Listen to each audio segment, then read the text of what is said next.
Okay, I guess I should start by saying that this is the second book in a series. And I'm going to adjust this, so I'm more comfortable.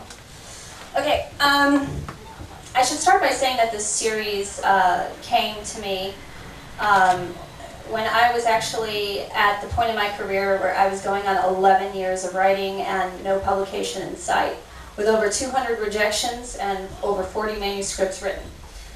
I needed a miracle at that point, and I found it. In Nina Dillon Close, she was a 17th century courtesan, and she basically had an amazing life, but more importantly, she did something that really kind of turned the wheel in my head. She opened up her bedchamber to aristocratic gentlemen to discuss love, sex, philosophy, something men really didn't have as far as discussions with women, though, especially an experienced woman. Men flocked to her, and I thought to myself, that is such a cool idea. And men so need the education. And, so I turned it into an actual classroom setting, not just a discussion. And so I envisioned the School of Gallantry. And at about the same time that I started kind of writing this, my grandmother reappeared in my life. It's a long story. She missed out on 30 years of my life. And she was a retired opera singer, very eccentric, walked with a sachet, talked with a Polish accent, and had lived an extraordinary life, singing with Pavarotti, just an amazing woman, and was eccentric, but at the same time, could not say the word sex. She referred to it as poom poom. And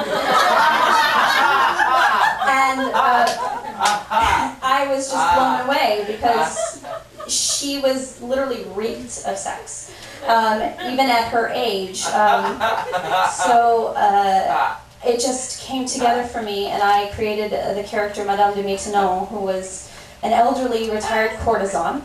And so she is a combination of Nina Dillon Close and my grandmother.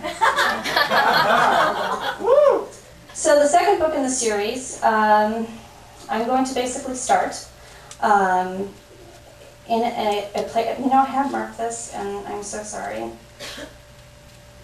So basically, the hero, his name is Alexander Baxendale, the Earl of Oxford, and he is known throughout London as the Lord of Pleasure until his father died and left him with 5 sisters, a not-so-proper mother, and found that he basically had to change his life in order to basically marry off the girls, and he had to change who he was.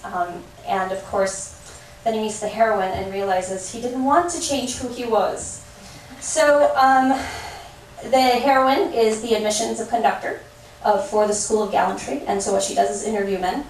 And he applied just because she was in the application process. So here we go.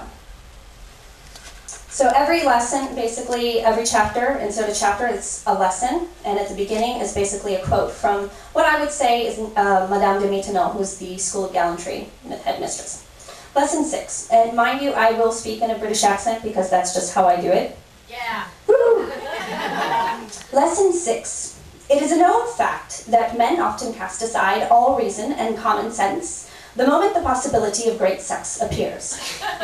Yet what they fail to realize is that with no reason and no common sense present, the outcome isn't likely to be all that pleasant. The School of Gallantry. Your birth name, please? Alexander snapped his attention from Lady Charlotte's breasts back to the paper before her, knowing he ought to remain focused. There was no point in giving the woman the upper hand in a game that hadn't even started. Attempting to appear nonchalant, he scratched at his shaven chin. Do you require an entire list of titles or the most prominent? She brought the paper even closer toward her, as if shielding herself from him.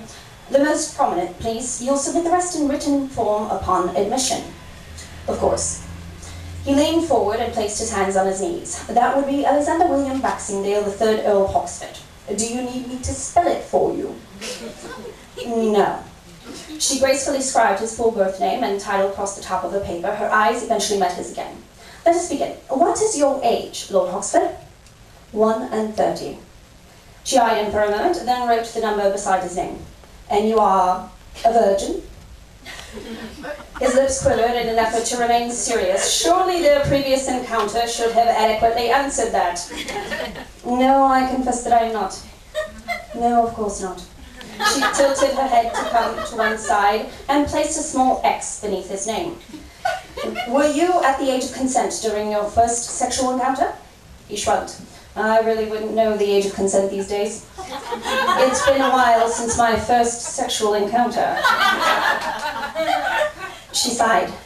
12. The age would be 12, which was actually a known fact back in 1830.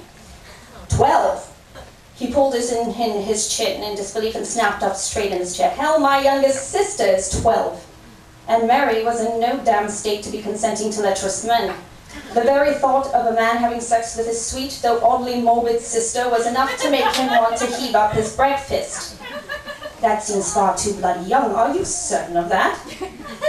Her brows slightly rose. I agree that it is far too young, but the law has been the same for quite some time, and as you know, Parliament will be Parliament, and lords who run the blasted thing will be lords. Alexander blew out a pained breath. It appeared he had one more thing to add to his list of endless responsibilities.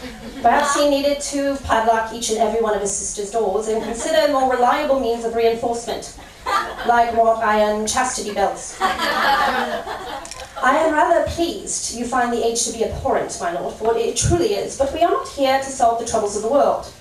The tip of her quill still hovered over the parchment. So, were you at the age of consent during your first sexual encounter or not? Yes, yes. He waved a hand toward her paper, still feeling somewhat agitated about the whole matter. I was 1 and 20. 1 and 20?